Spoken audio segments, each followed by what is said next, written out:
Welcome to another episode of NextGenDDS. This is one of your co-hosts, Mario Santiago, and with me I have Scott Menaker. Scott, thanks for joining us today. It's a pleasure to be back here with you again, Mario, and talking about important stuff for our younger dentists. Absolutely, and as part of what we've been calling this season, Scott, about really building your team as you start off your career and throughout your career, today we really want to talk about the transition side, which is really your bread and butter. That's where I live. There we go. It's your bread and butter. So we really want to talk about what is a transitions advisor. I know we have multiple advisors within the group who have maybe different roles, and I really want to talk to you about it. What stage do you need who?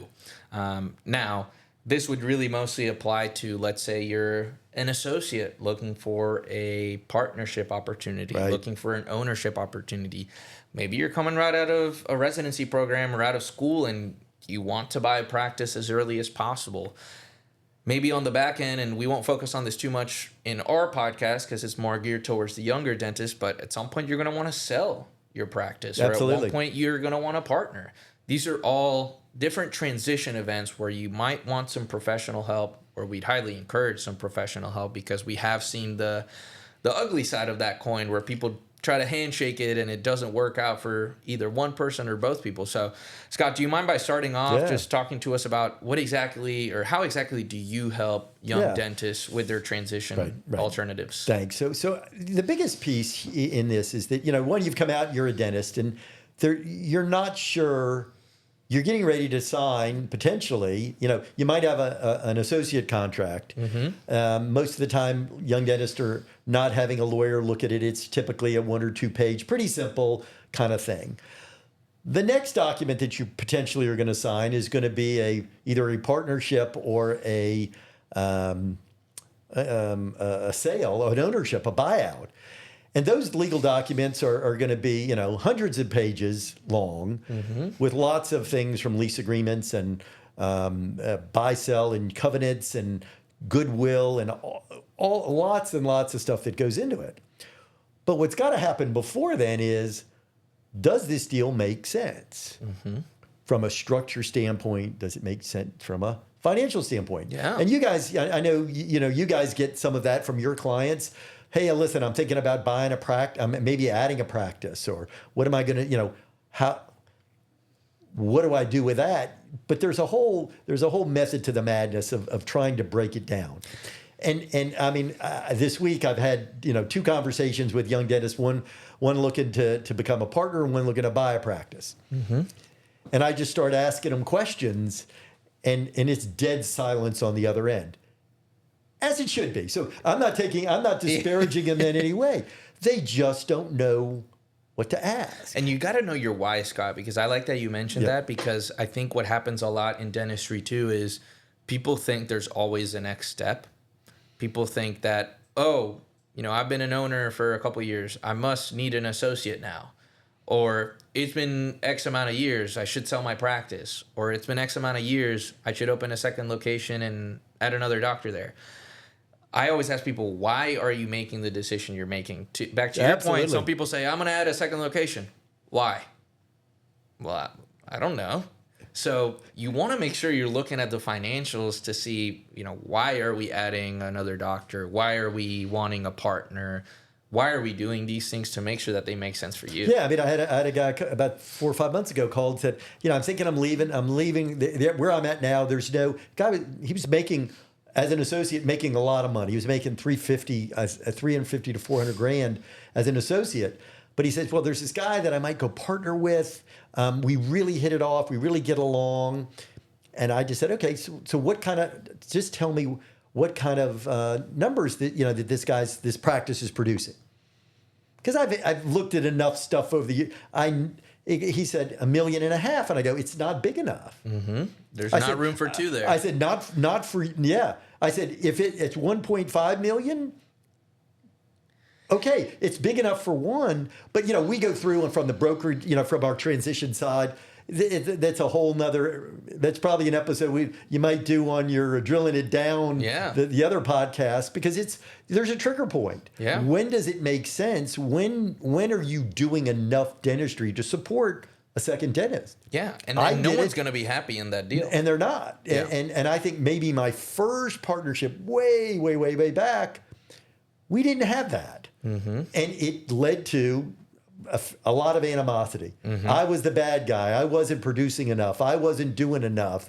It was all me. Everything was my problem. And it led to we became partners, and it got worse. Yeah. So you don't want to be in that situation. And so my job and our job, and from the transition side, I'm not the only one doing it, but I deal mostly with our young docs, is how do I help you ask the right questions and understand the financials so that I can explain it to you and say, what's this deal look like? So if you're buying a practice, it's somewhat of a number game, right? And you guys bang out lots of financial analysis. You can look at the financials. But then you want to start asking, so what's the patient base look like? What's the procedure mix? How much is in a general dental practice, how much is the hygienist doing, and how much is the doctor doing? If they're out of balance, it may indicate that there's a problem. So there's just lots of questions that need to be asked. Yeah. I always, I get a free phone call with, anybody goes onto my calendar on our website, sign up for a free call. I'm happy to have a good 30-minute conversation. I've had them change the time frame in that. It's now an hour because I never get out of it. Because when I get going, and my wife laughs. I always say to her, I said, this call's not going to take long, and she goes, "You're so the amount full of times you said that." She said, "You're so full of crap." She's, and I think I'm trying to humor her, but you just start getting to going. People start asking you questions, and you start thinking of something, and you just want to share that. And so we do. But you want to understand what it is you're walking into, and that's ownership's a lot. I think we talked. You may have mentioned this today or earlier in this episode or the last one, where being an owner is a lot of work. I always said it was 50% of your work schedule. So if you were working 4 days a week, there was probably another 16 hours or so that you were managing that you were running the practice, because you are the CEO. You're the chief revenue officer. You're the chief producer. You're the bill payer. Yep. You're the marketing. You're the HR and potential marketing guru. CEO. You're leading all of the, especially in a smaller practice. Those are all yours. You're not paying somebody to go do all that. Yeah. If you've got a $5 million, practice with 2 doctors, and you're paying somebody to manage, great. And I eventually, as my practice grew, I got a practice administrator who dealt with some of that, but I was still paying the bills. Yeah. Because I wanted to know where the money was going. I was still meeting with staff and writing protocols and setting goals and trying to drive growth, because it was the reason that dentistry was very good for me. It wasn't sitting back on my laurels and just going, okay, that was good enough. Yeah. What I did last year was never good enough for me. And it shouldn't be. Because if you're not growing, you're going backwards. And you guys see that all the time. Yeah, absolutely.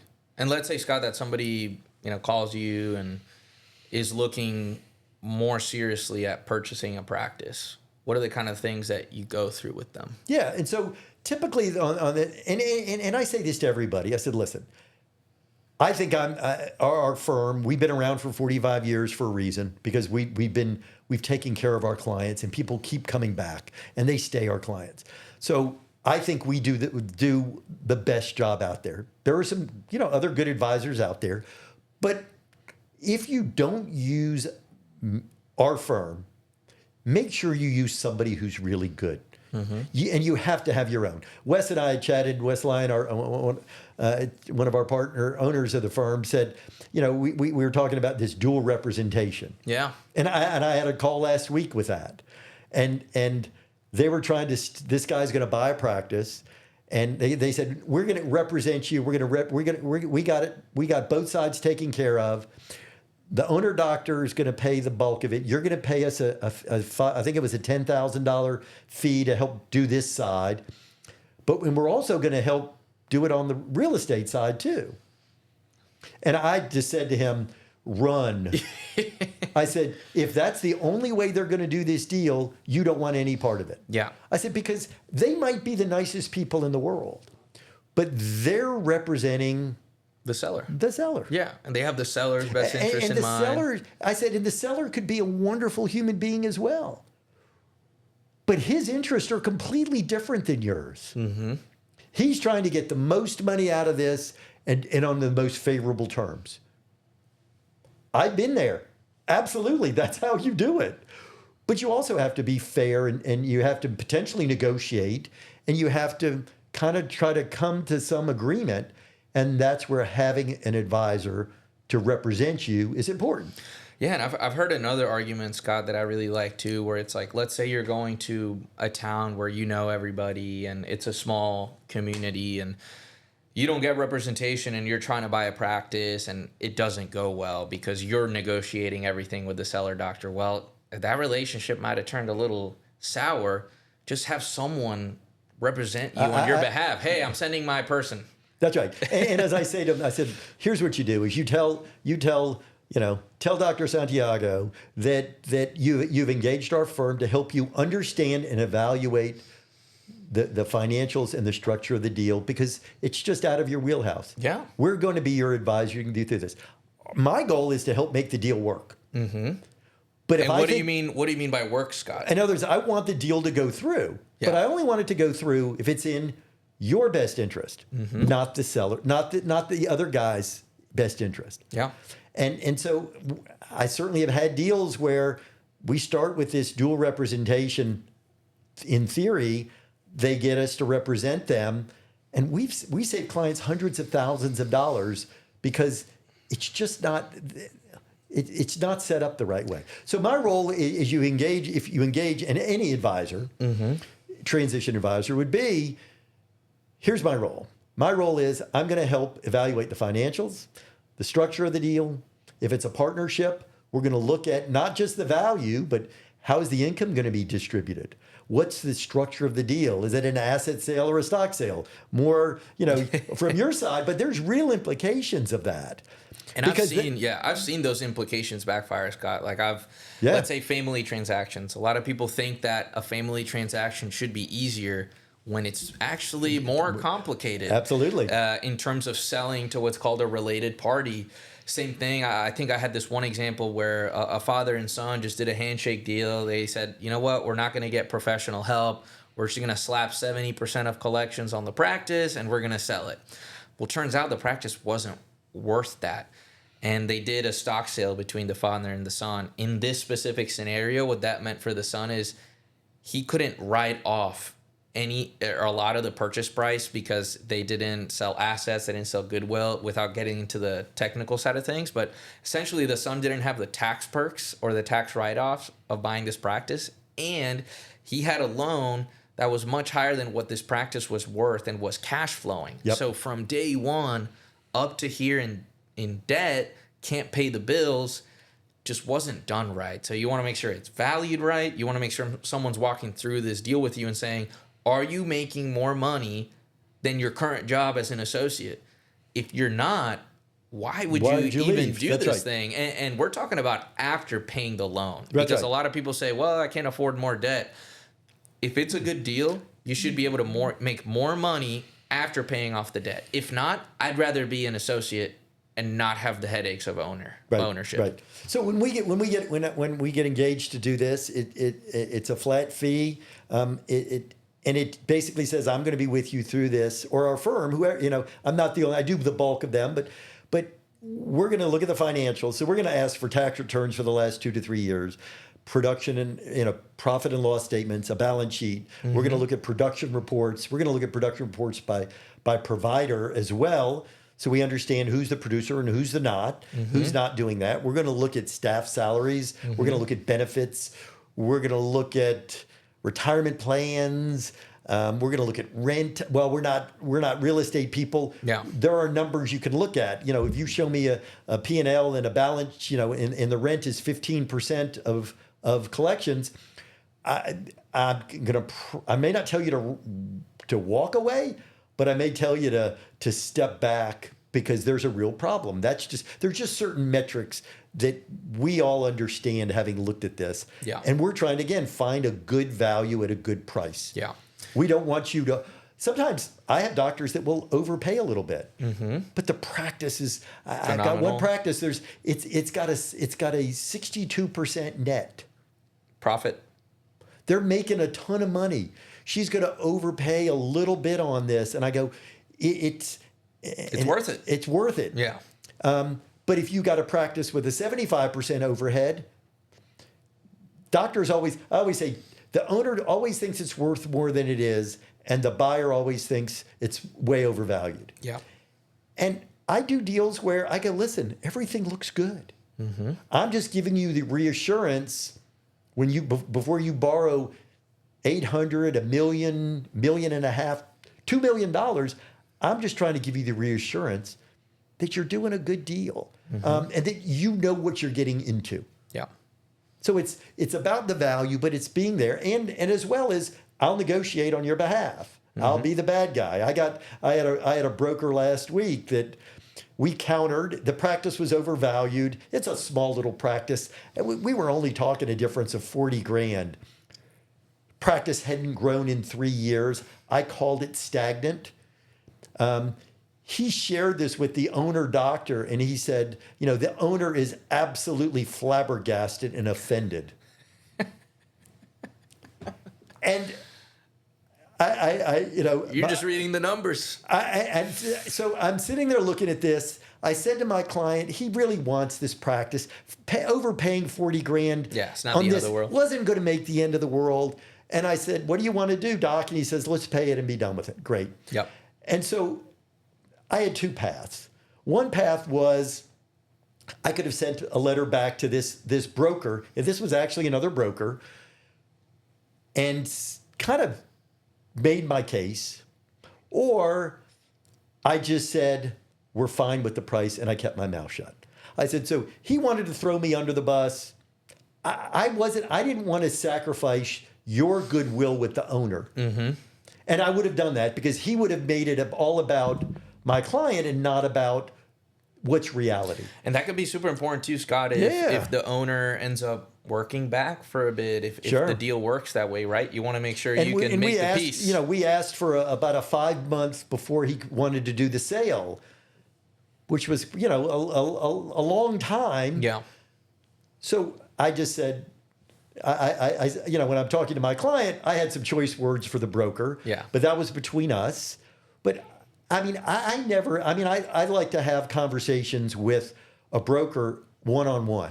And I do that with a lot of them where, this is between me and you. Yeah. And sometimes we don't even have to say that because we're trying to represent either side and get the deal done in the right way. And this guy just felt like he had to, puff his chest out and be the big guy in the room. That's okay. I don't mind doing that. But you want an advisor that's willing to stand up for you. You want somebody who's going to analyze the data and tell you, and if the deal is a bad deal, we're going to tell you to walk away. And I want to add, Scott, now that you mentioned that point, you want someone to tell you what objectively is best for you. Because I think there's a lot of advisors out there, and we've learned this from people calling us and telling us about it. Some advisors out there are recommending a certain alternative or a certain deal because they're getting paid. That's how they get paid, right? So it's like we had someone call up here once and they were like, I was between this one group and this one practice, and this person was telling me that I had to go with that one bigger group, that was the clear choice. And, I kept running the numbers and it didn't make sense to me. And finally, the guy who called us point blank asked this advisor, I said, are you getting paid by this group to recommend me the group? And the guy had to say yes. So make sure you're getting someone who's giving you objective advice. Right. Yes. And the one thing that we do is part of it is we don't know going into this if the deal is a good deal or not. I haven't looked at. You may have told me I had a long conversation yesterday for an hour with a guy that's going to become a client, but because he's asking me for a lot of deep looks, it's gone beyond just me giving him advice. Because I said, one, I don't have the financial information. Yeah. to tell you yes or no. But here's what we do is if we look at the financial information and it doesn't work, I'll help you the next time and I won't charge you for it. Mm-hmm. So you pay me a fee and I'm gonna try to get us to the promised land. Mm-hmm. But if it's not in your best interest, I'm not going to tell you to sign the deal just to close it and move on. Yeah. Mine is to be, and I had a guy out in Seattle that I worked with. He was looking to buy a practice. There was literally a doorway next to him, but it was overvalued by a lot. And we got done, and he paid me some money. He said, there may not be another practice for me to go look at. He says, but you helped save me probably $800,000 or $900,000. I'm good with that. Yeah, Thank you very much. So that's huge. We're just trying to provide advice and guidance. It's the same thing you do. It's ultimately up to our clients whether they take that advice or not. I'm sure you get frustrated too with people who you need to go, here's what we would suggest and recommend. It's pretty easy. This is how you do it. And they go, nah, or they just never do it. Yeah. And you go, so my clients you want to go overpay, you can go overpay. Mm-hmm. It's always your choice.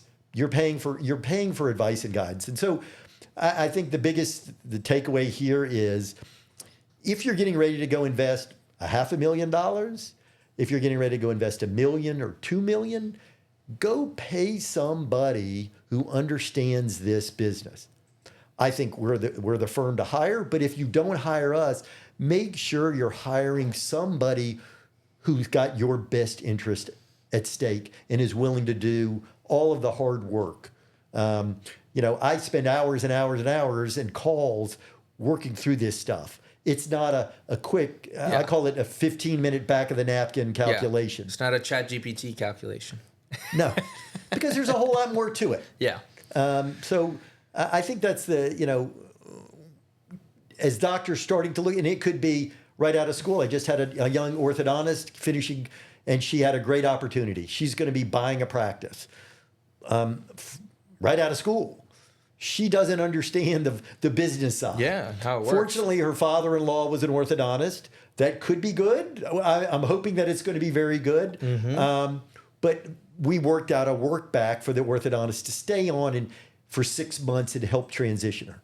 But the numbers were, and she's worried about, maybe he shouldn't stay as long. I said, the numbers are so good. Stop. Yeah. Dead stop. Do the deal. It's a great deal. Even with this guy working back 6 months, paying him $200,000 or whatever the number would get, it still cash flows.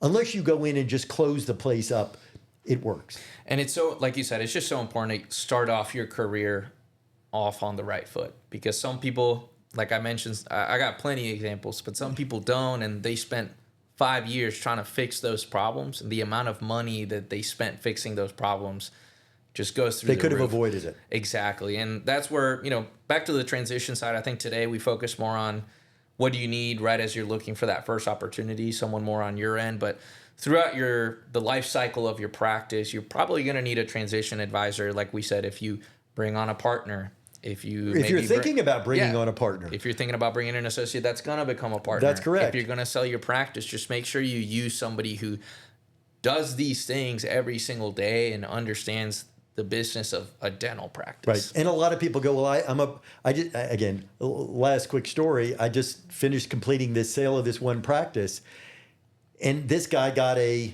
hear about them on the radio all the time, venture, business brokers or whatever they're called, where, they're advertising on the radio. Hey, listen, we've been in the business for 20 years selling businesses.